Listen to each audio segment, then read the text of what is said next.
सर्वेभ्यो नमो नमः। आज फिर जयपाल शास्त्री संस्कृत चैनल में आप सभी विद्वानों का हार्दिक अभिनंदन है, स्वागत है। मैं जयपाल शास्त्री आप लोगों के बीच में उपस्थित हूँ अलंकार की पुनरावृत्ति से संबंधित वीडियो को लेकर। आप हमारी इस वीडियो को प्रारंभ से लेकर अंत तक यदि सुनेंगे तो आपकी परीक्षा में जो आए हुए लक्षण या उदाहरण हैं जो अलंकारों से संबंधित, वो सब ही आपको इस वीडियो में उपलब्ध होंगे।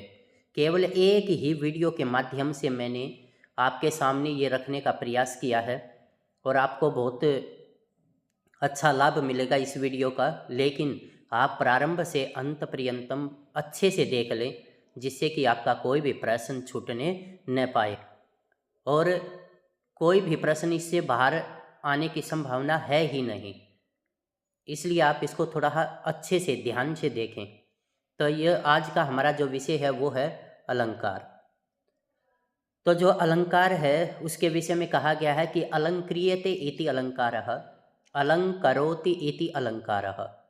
अर्थात जो अलंकरण का काम करते हैं उन्हें अलंकार कहा जाता है। जो अलंकार हैं आपके वो शब्दालंकार, अर्थालंकार और उभयालंकार, इस प्रकार से 3 भागों में बांटा गया है। लेकिन यहाँ हमारा जो अनुप्रास अलंकार है उसके विषय में देखिए, ये शब्दालंकार है। आपसे ये प्रश्न पूछा जा सकता है कि अनुप्रास शब्दालंकार है या अर्थालंकार है, तो आप बताएंगे कि जो अनुप्रास है वो आपका शब्दालंकार है। तो अनुप्रास अलंकार का लक्षण है अनुप्रासः शब्द साम्यम वैषम्यपि स्वरस्य यत् वर्ण साम्यम अनुप्रासः। तो ये वर्ण साम्यम अनुप्रासः ये कहता है कि शब्दों का साम्य, लेकिन जो आपके स्वर हैं उनकी विषमता होने पर भी आपका अनुप्रास अलंकार होगा। वहाँ पर आपके शब्द एक जैसे होंगे, वर्ण एक जैसे होंगे, लेकिन उसमें स्वर भिन्न भिन्न हो सकते हैं, तो वो आपका अनुप्रास अलंकार कहलाएगा। और जो अनुप्रास अलंकार है वो लाटानुप्रास और वृत्त्यनुप्रास, इसके ये 2 भेद हैं। और ये जो लाटानुप्रास है इसी के अंतर्गत एक छेकानुप्रास भी आता है। और छेक का अर्थ है विद्वान, समझदार, विदग्ध, सहृदय, बुद्धिमान, इंटेलिजेंट जिसे कहते हैं। तो ये आपके जो स्क्रीनिंग थी आपकी टीजीटी या पीजीटी की जो चंडीगढ़ में, उसमें ये प्रश्न आया हुआ था कि बताइए छेक किसे कहते हैं। छेक, तो छेक किसे कहेंगे? विद्वान को कहेंगे। तो यहाँ पर आपका जो अनुप्रास है इसका उदाहरण देखिए, आदाय बकुल गंधा नंधी कुर्वन् पदे पदे भ्रमरान अयमेति मंद मंदम कावेरी वारी पावनः पवनः। तो यहाँ पर देखिए आपका जैसे न आ गया, या भाई आपका पै आ गया, या मैं आ गया, तो इस तरह से ये आपका अनुप्रास अलंकार हो जाएगा। तो इससे आगे आपका जो दूसरा अलंकार है वो आपका अलंकार है यमक अलंकार। तो ये जो यमक अलंकार है ये आपके पेपर में भी पूछा हुआ है, और पेपर में भी बिल्कुल यही दे रखा है कि सत्यर्थे पृथगर्थायाः स्वर व्यंजन संहतेः कर्मेण तेनैव आवृत्तिर यमकम विनिगद्यते। तो ये बिल्कुल स्वर संहते है कर्मेण तेनैव आवृत्ते है, ये आपका पेपर में दे रखा है तेनैव आवृत्ते है। अचटेट में ये प्रश्न आया हुआ है कि भाई बताइए ये कौन सा अलंकार होगा। तो ये आपका यमक अलंकार होगा। सत्यर्थे पृथगर्थायाः स्वर व्यंजन संहते है, अर्थात स्वर और व्यंजनों का जो समूह है उसके पृथक अलग होने पर भी, और अर्थायाः और अर्थ के भी भिन्न होने पर भी, लेकिन उसी क्रम से यदि उसकी आवृत्ति हुई है तो वो आपका यमक अलंकार कहा जाएगा। ये जो इसका उदाहरण है, उदाहरण देखिए, मोस्ट इम्पॉर्टेंट है। नव पलास पलास वनम पुरः स्फुट पराग परागत पंकजम मृदुलतांत लतांतमलोकयत् स सुरभिम सुरभिम सुमनोभरैहि। यहाँ पर आपका देखिए नव पलास पलास वनम पुरः स्फुट पराग परागत पराग पराग 2 बार आ गया, मृदु लतांत लतांत ये भी 2 बार आ गया, सुरभिम सुरभिम ये भी 2 बार आ गया। तो इसलिए यहाँ पर आपका यमक अलंकार हो गया। आगे आपका जो तृतीय अलंकार है वो है श्लेष अलंकार। श्लिष्टैः पदैर अनेकार्थाभिधाने श्लेष इष्यते। ये आपका उभय अलंकार है, ये शब्दालंकार भी है और अर्थालंकार भी है। श्लिष्टैः पदैः जहाँ पर किसी एक पद के साथ 2 या इससे भी ज़्यादा अर्थ चिपके हुए हों या उसके अर्थ निकलता हो तो वो आपका श्लेष अलंकार होगा। अब इसका जो उदाहरण है ये आपके अचटैट में भी पूछा जा चुका है। जैसे प्रतिकूलताम उपगते ही विधौ विफलत्वमेति बहुसाधनता अवलंबनाय दिन भर्तुर अभून न पतिष्यतः कर सहस्रमपि। कहता है कि जब प्रतिकूल स्थिति होती है, अवस्था होती है, तो बहुत से साधन होते हुए भी निष्फल हो जाते हैं। लेकिन जब आपका अच्छा समय होता है तो विपरीत परिस्थिति होते हुए भी हम सफलता प्राप्त कर लेते हैं।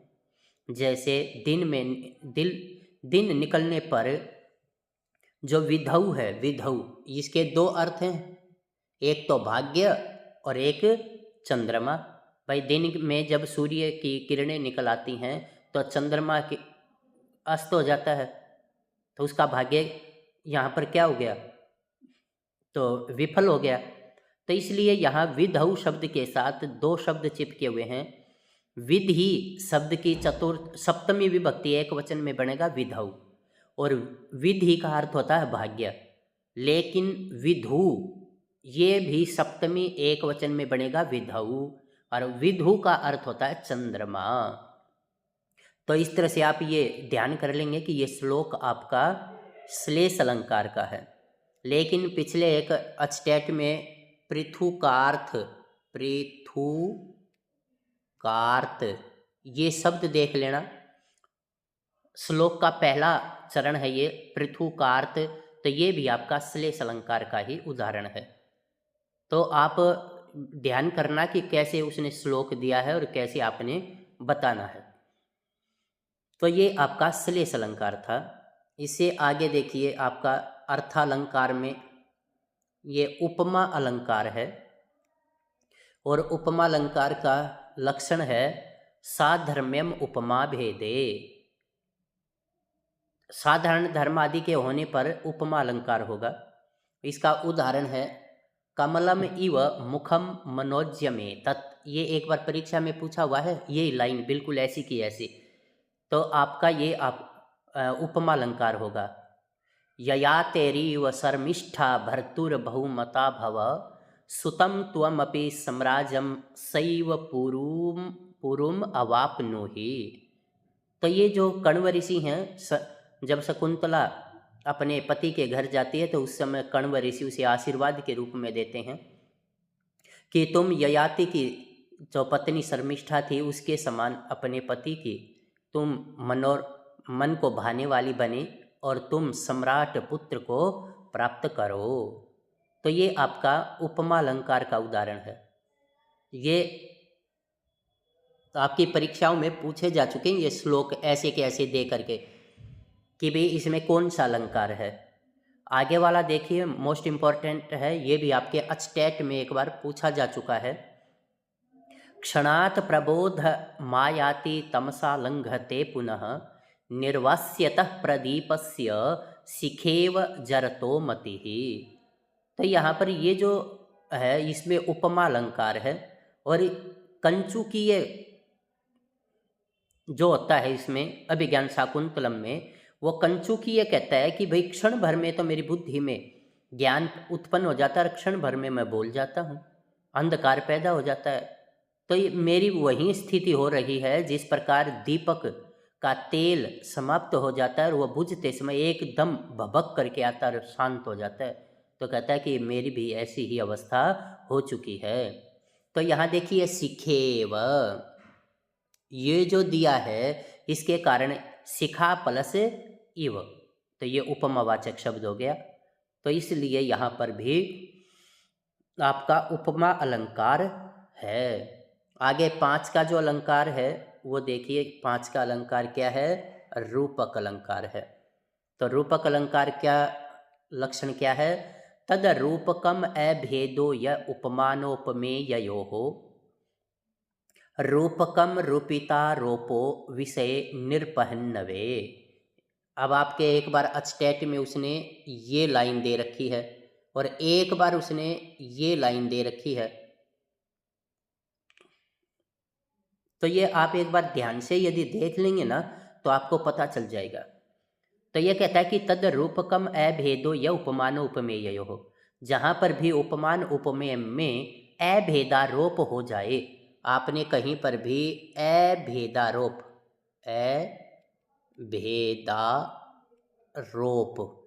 ये दिखाई दे तो वो आपका रूपक अलंकार होगा। इसका उदाहरण देखिए, अयम मुख चंद्र भाति, ये मुख चंद्र सुशोभित हो रहा है। इसमें इसने ये नहीं कहा कि मुखम चंद्र इव, फिर तो उपमा अलंकार हो जाता है। इसने कह दिया कि मुख चंद्रमा, अर्थात मुख और चंद्रमा में कोई भेद ही नहीं किया उसने, अभेदारोप हो गया। तो यहाँ पर आपका रूपक अलंकार हो गया। रावणावग्रह क्लांतमेति वाग मृतेन सह अभिवृश्य मरुत सस्य कृष्ण मेघस्त तिरोदधे, तो ये भी आपका रूपक अलंकार का उदाहरण है। जो आपका छठा है वो है उत्प्रेक्ष्य अलंकार, मोस्ट इंपॉर्टेंट है भाई ये। संभावन मथोत प्रेक्ष्या प्रकृतस्य समेन यत्, जहाँ पर भी कोई संभावना उत्पन्न हो जाए वहाँ आपका उत्प्रेक्ष्य अलंकार होगा। या किसी भी श्लोक के अंदर मन्ने, संके, यत इस तरह के शब्द आ जाएं तो वो आपके उत्प्रेक्ष्य अलंकार होगा। जैसे संभावन मथोत अथ, अथ भी आ जाएगा तो भी उत्प्रेक्ष्य अलंकार कहलाएगा। संभावन मथोत प्रेक्ष्या प्रकृतस्य समेन यत्। अब इसका उदाहरण है, देखिए मोस्ट इंपॉर्टेंट है, काफ़ी बार आपके पेपर में भी ये पूछा जा चुका है। तो इसमें ये क्या है? लिम्पतीव तमंगानी वर्षति वांजनम नभः असत्पुरुष सेवेव दृष्टिर्विफलतांगता। तो यहाँ पर जहाँ पर भी क्रिया के साथ इव आ जाए, जैसे लिम्पतीव, वर्षतीव, तो ये आपके क्रिया के साथ इव आ गया, तो ये आपका उत्प्रेक्ष्य अलंकार है। तो यहाँ लिम्पतीव तमंगानी वर्षति वांजनम नभः असत्पुरुष सेवेव दृष्टिर्विफलतांगता। ये मृच्छकटिकम का है और चारुदत्त जी कहते हैं कि इतना गहन अंधकार इस रात्रि में फैला हुआ है कि अंगों को जैसे लीप रहा है, अर्थात कुछ दिखाई नहीं दे रहा है, और मेरी जो दृष्टि है वो विफलता को उसी प्रकार प्राप्त हो रही है जिस प्रकार किसी असत पुरुष की सेवा कर ली हो। तो यहाँ आपका उत्प्रेक्ष्य अलंकार है। इसी का जो दूसरा उदाहरण है वो दूसरा उदाहरण देखिए, मुख में दृशो भाति पूर्ण चंद्रस इवा अपरह, अर्थात ये मुख जो रूपी पूर्ण चंद्रमा के समान सुशोभित हो रहा है। तो यहाँ पर भी आपका उत्प्रेक्ष्य अलंकार है। 7 का जो अलंकार है वो है आपका अतिशयोक्ति अलंकार। सिद्ध्यत्वे अध्यवसायस्यातिशयो सयोक्तिर्निगद्यते। आपके अचटैट में ये बिल्कुल ऐसी की ऐसी लाइन दे रखी है। सिद्ध्यत्वे अध्यवसायस्य में कौन सा अलंकार होगा? तो ये आपका अतिशयोक्ति अलंकार होगा। सिद्ध्यत्वे अध्यवसायस्य अतिशयोक्तिर्विनिगद्यते। उसका उदाहरण देखिए, ये आपके अचटेट में पूछा हुआ उदाहरण है ये। कथम उपरि कलापिनः कलापो विलसति तस्य तले अष्टमी इंदुखंडम कुवलय युगलम ततो विलोलम तिल कुसुमम तद अधः प्रवाल मस्मात। तो ये आपका अतिशयोक्ति जो अलंकार है उसका उदाहरण है ये आपके अचटेट में आया हुआ। आप इनकी पहचान कर लो कि ये श्लोक आ जाएगा तो मैंने अतिशयोक्ति अलंकार बतलाना है, ये इस प्रकार का आएगा तो मैंने क्या बताना है। तो ये आपकी जो अलंकारों का पुनरावृत्ति से संबंधित ये एक वीडियो उपलब्ध कराई जा रही है। आप इसको ध्यान से सुने, प्रारंभ से लेकर अंत पर्यंत। यदि आप इसको एक बार सुन लेंगे ना तो आपके अलंकार से संबंधित कोई भी प्रश्न इस वीडियो से बाहर नहीं आ पाएगा। तो आपका जो 7वां है, 8वां जो अलंकार है वह अर्थांतर न्यासः। सामान्यम व विशेषो व तद अन्येन समर्थ्यते। जहाँ पर भी सामान्य का विशेष और विशेष का सामान्य से तुलना कर दी जाए वो आपका अर्थांतर न्यास अलंकार कहलाएगा। तो इसका ये जो उदाहरण है वो है बृहत् सहाय कार्यांतम क्षोदियान अपि गच्छति संभूयाम्भ्योधि मभ्येति महानद्या नगापगाः।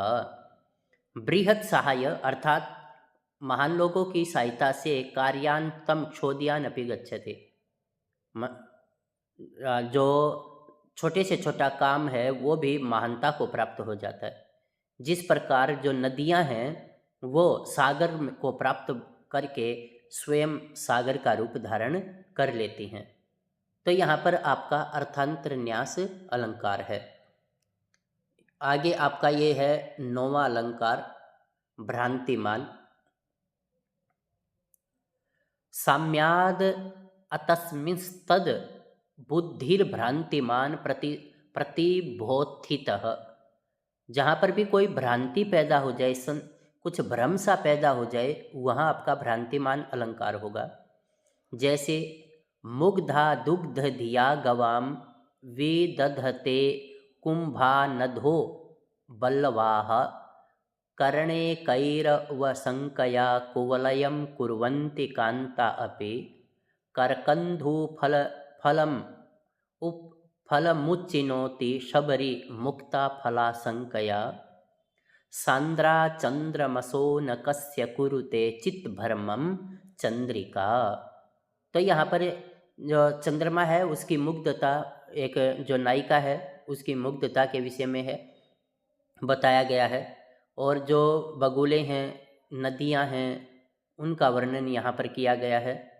कर्णे कैर व संकया कुवलयम कुर्वन्ति कांता पे, अर्थात जो कांता है वो अपने कानों पर जो कुवलय के फूल हैं उनको लगा रही है। करकंदु फल मुच्चिनोति सबरी मुक्ता फला संकया, जो सबरी है वो भी करकंधु के जो फल हैं, बेर आदि, उनको मुक्ता फल की शंका करते हुए चुन रही है। सांद्रा चंद्रमसोनकस्य कुरुते चित्त भ्रमम चंद्रिका, अर्थात बहुत अत्यधिक गाढ़ी चंद्रमा की जो चंद्रिका है, चांदनी है, वो किसके चित्त में भ्रम पैदा नहीं कर सकती, अर्थात उसे भ्रम पैदा हो रहा है। तो यहाँ पर एक भ्रांति हो रही है, इसलिए यहाँ भ्रांतिमान अलंकार है। 10 का जो अलंकार है वो है आपका अपनहुति अलंकार। प्रकृतम प्रतिसिद्ध्य अन्य स्थापनम स्याद अपनुति ही। जहाँ पर भी कोई किसी दूसरे एक वस्तु है उसके ऊपर किसी दूसरे का आरोप कर दिया जाए, प्रतिस्थापन कर दिया जाए, वहाँ आपका अपनहुति अलंकार होगा।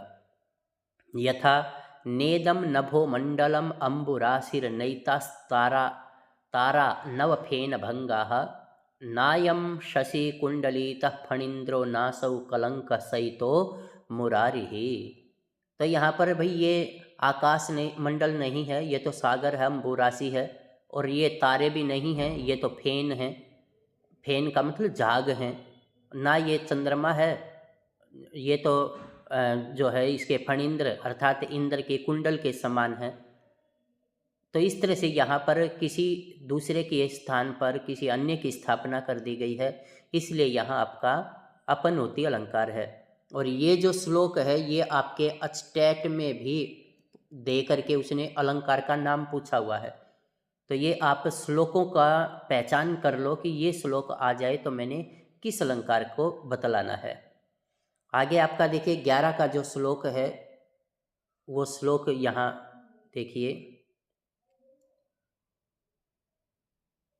11 का श्लोक है, दीपकः अप्रस्तुत प्रस्तुतयोर दीपकम तु निगद्यते अथ कारकमेव स्याद अनेकासु क्रियासु चेत। कहता है कि अप्रस्तुत का प्रस्तुत अर्थात जो दीपक अलंकार कहा जाएगा, जहाँ पर किसी भी श्लोक में या तो क्रियाएं ही क्रिया ज़्यादा हों या फिर कारक ही कारक और अंत में एक क्रिया का प्रयोग कर दिया जाए, वो आपका दीपक अलंकार कहलाएगा। जैसे बलावलेपाद अधुनापि पूर्ववत् प्रबोध्य प्रबाध्यते तेन जगज्जिगीषुणा स सती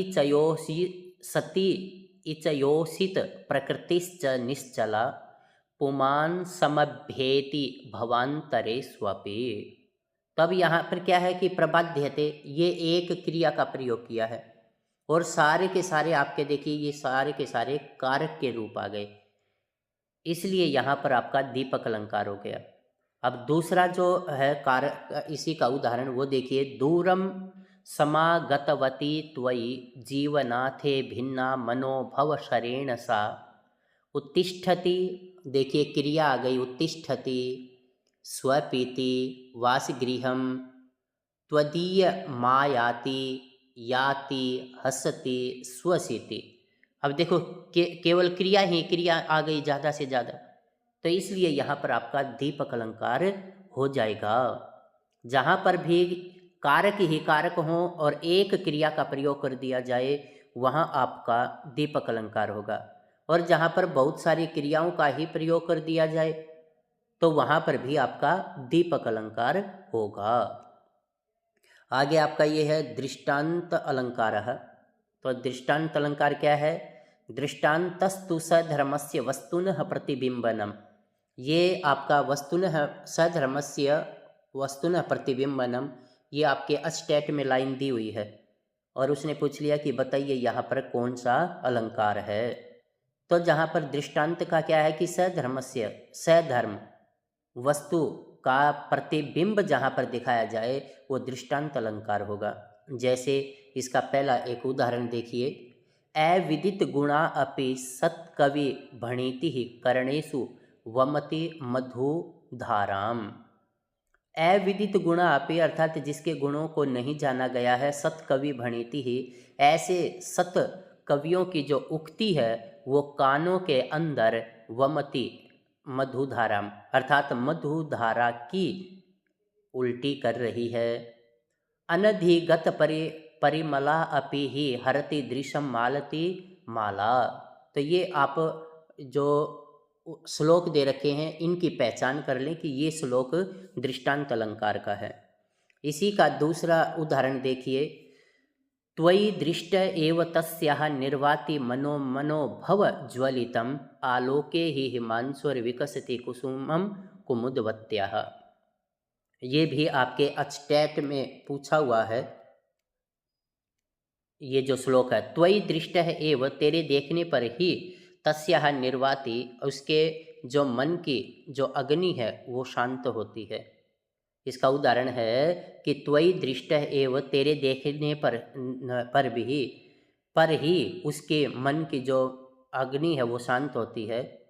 जिस प्रकार आलोके ही हिमांशु हो, हिमांशु बोलते हैं, हिमांशु इसका अर्थ होता है चंद्रमा। चंद्रमा का जो आलोक है, प्रकाश है, उसके अंदर ही कुमुदिनी रूपी जो फूल है, कुसुम है, वो विकसति विकसित होता है। तो यहाँ पर आपका दृष्टांत अलंकार होगा। मोस्ट इम्पॉर्टेंट है, ये आपके अचटैट में भी पूछा जा चुका है, ये बिल्कुल ऐसा का ऐसा श्लोक। आगे आपका देखिए निदर्शन अलंकार है। निदर्शन अलंकार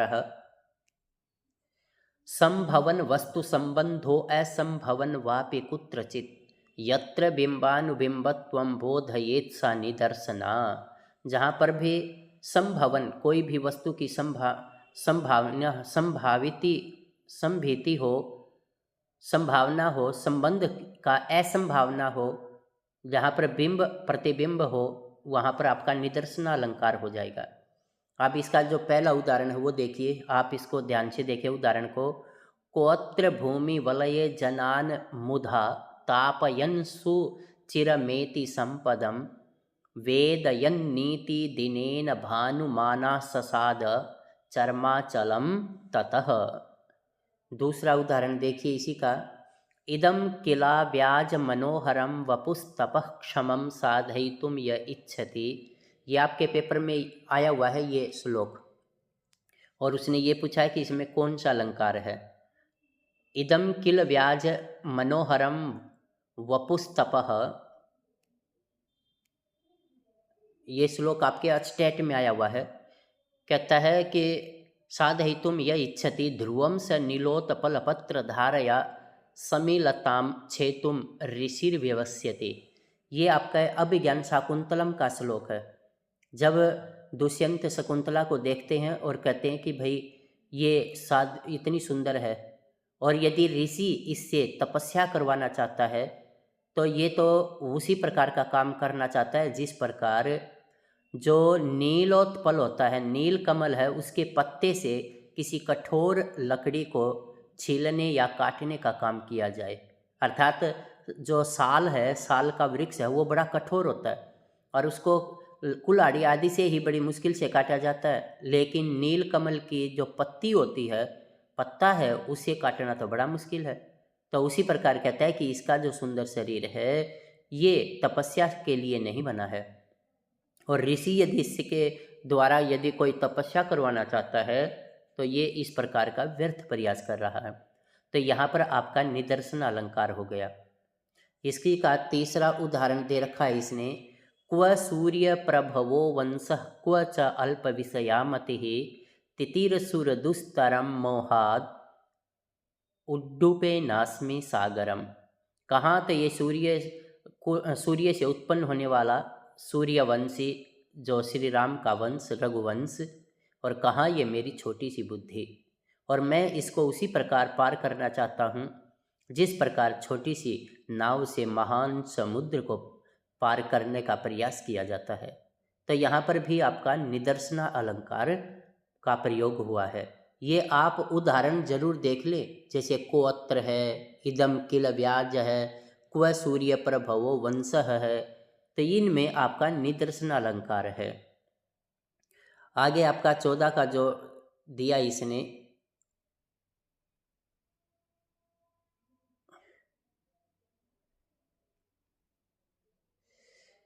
ये दिया है अप्रस्तुत प्रशंसा अन्योक्ति अप्रस्तुतात प्रस्तुतम चेत गम्यत। जहाँ पर भी प्रकृत का अप्रकृत के साथ प्रस्तुति की जाए, अर्थात जहाँ अप्रस्तुत है उससे प्रस्तुति मानी जाए या उसको विशेष उसकी प्रशंसा की जाए, वहाँ पर अप्रस्तुत प्रशंसा होगा।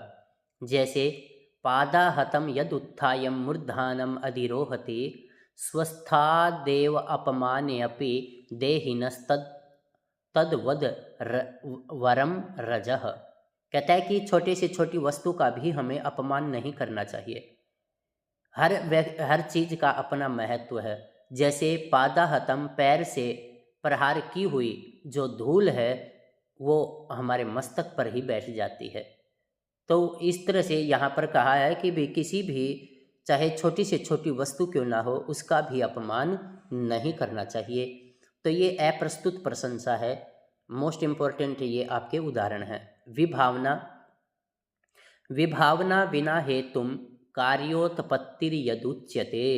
मोस्ट इम्पोर्टेंट है भाई, आपके ये पेपर में भी पूछा जा चुका है।